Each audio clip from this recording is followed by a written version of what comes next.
सुबह से ही अनिल जी ने पूरे घर को सिर पर उठा रखा था।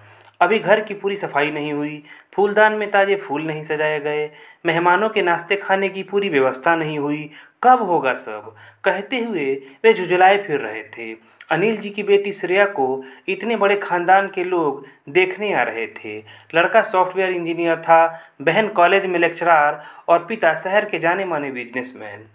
अनिल जी सोच रहे थे कि यहाँ रिश्ता हो ही जाना चाहिए। अनिल जी आर्थिक रूप से संपन्न थे, सरकारी विभाग में ऊंचे पद पर कार्यरत थे, शहर में निजी फ्लैट और 2 दुकानें भी थीं। पत्नी अध्यापिका थी, बेटा श्रेयांश इंटरमीडिएट के बाद मेडिकल की तैयारी कर रहा था और श्रेया का बैंक में चयन हो गया था। फिर भी लड़के के पिता विष्णुकांत के सामने उनकी हैसियत कम थी। विष्णुकांत के पास 2 फैक्ट्रियां, एक प्रेस और एक फार्म हाउस था, जिससे उन्हें लाखों की आमदनी थी। इसी कारण से उनके स्वागत सत्कार को लेकर अनिल जी काफ़ी गंभीर थे। दोपहर 1 बजे कार का हॉर्न सुनाई दिया तो अनिल जी तुरंत पत्नी के साथ अगवानी के लिए बाहर भागे।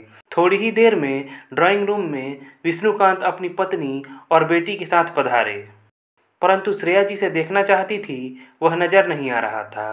तभी जोर जोर से हंसता, कान पर स्मार्टफोन लगाए एक स्टाइलिश युवक अंदर आया।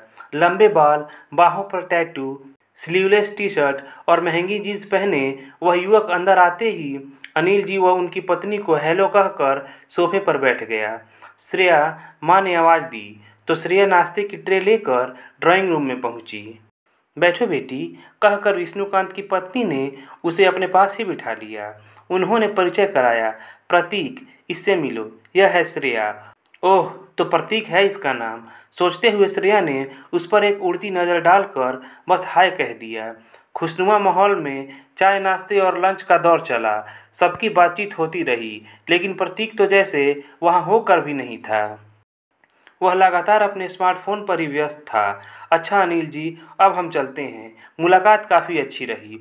अब प्रतीक और श्रेया एक दूसरे से 2-4 बार मिले और एक दूसरे को समझें, तभी बात आगे बढ़ाई जाए, कहकर विष्णुकांत जी सपरिवार रवाना हो गए। उनके जाते ही श्रेया भुनभुनाने लगी, क्या पापा, यह कैसा लड़का चुना है आपने मेरे लिए? कितना बिगड़ा हुआ लग रहा था। अनिल जी श्रेया को समझाते हुए बोले, ऐसा नहीं है बेटा, किसी की सूरत से उसकी सीरत का अंदाज़ा नहीं लगाया जा सकता। उससे 2-4 बार मिलोगी तो उसे समझने लगोगी। इसके 3 दिन बाद श्रेया सुबह बैंक जा रही थी।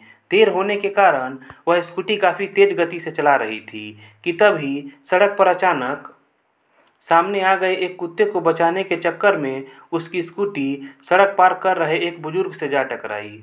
स्कूटी एक ओर लुढ़क गई और श्रेया उछलकर दूसरी ओर सड़क पर गिरी।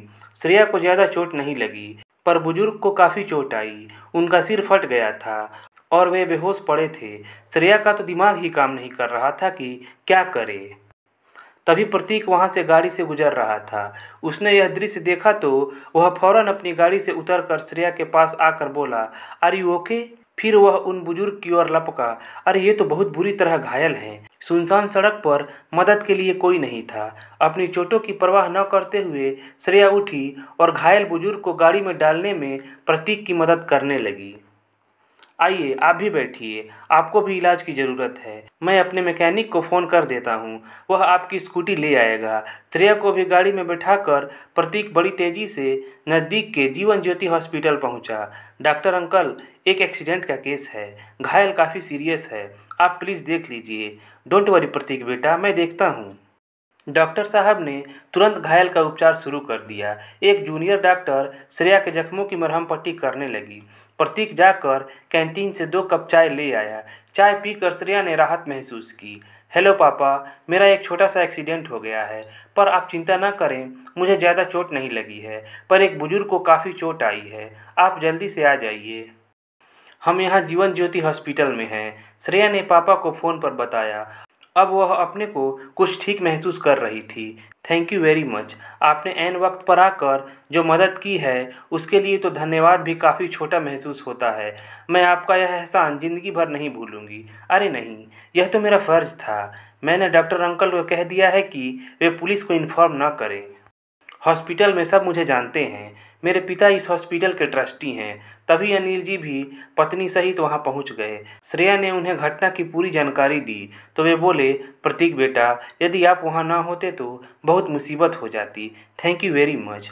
अनिल जी डॉक्टर से बोले, इन बुजुर्ग के इलाज का पूरा खर्च मैं दूंगा। प्लीज़ इनसे रिक्वेस्ट कीजिए कि पुलिस से शिकायत न करें। डोंट वरी अनिल जी, विष्णुकांत जी इस हॉस्पिटल के ट्रस्टी हैं, आपको कोई पैसा नहीं देना पड़ेगा। डॉक्टर साहब मुस्कुराते हुए बोले। अगली शाम श्रेया कुछ फल फूल लेकर बुजुर्ग से मिलने हॉस्पिटल पहुंची। उसने उनसे माफ़ी मांगी। उसकी आंखें भर आई थी। नहीं बेटी, तुम्हारी गलती नहीं थी। मैंने देखा था कि तुम कुत्ते को बचाने के चक्कर में स्कूटी पर से नियंत्रण खो बैठी थी, तभी यह एक्सीडेंट हुआ और फिर तुम्हें भी तो चोट लगी थी। अरे अरे श्रेया जी, रोइए मत, सब ठीक है। तभी अंदर आता हुआ प्रतीक बोला, आइए कैंटीन में कॉफ़ी पीते हैं, यू विल फील बेटर। दोनों कैंटीन में जा बैठे। कॉफ़ी पीने और थोड़ी देर बातचीत करने के बाद श्रेया घर वापस आ गई। फिर तो मुलाकातों का सिलसिला चल पड़ा। एक दिन जब श्रेया और प्रतीक रेस्टोरेंट में बैठे थे कि तभी प्रतीक का एक दोस्त भी वहां आ गया। वे दोनों किसी इंस्टीट्यूट के बारे में बात करने लगे। श्रेया के पूछने पर प्रतीक ने बताया कि वह और उसके 3 दोस्त हर रविवार को एक कोचिंग इंस्टीट्यूट में मुफ्त पढ़ाते हैं, जहां होनहार गरीब छात्रों को इंजीनियरिंग की तैयारी कराई जाती है। यही नहीं, वे लोग उन छात्रों की आर्थिक सहायता भी करते हैं। श्रेया यह सुनकर अवाक रह गई। उस दिन घर पहुंचकर प्रतीक के बारे में ही सोचती रही। श्रेया के होठों पर फीकी मुस्कान दौड़ गई। पापा सच ही कह रहे थे कि किसी की सूरत से उसकी सीरत का अंदाज़ा नहीं लगाया जा सकता। दोस्तों, अगर कहानी अच्छी लगी हो तो प्लीज़ लाइक कीजिएगा। चैनल को सब्सक्राइब नहीं किया है तो चैनल को सब्सक्राइब कर लीजिएगा। चलिए मिलते हैं अगले कहानी वाले वीडियो में। धन्यवाद।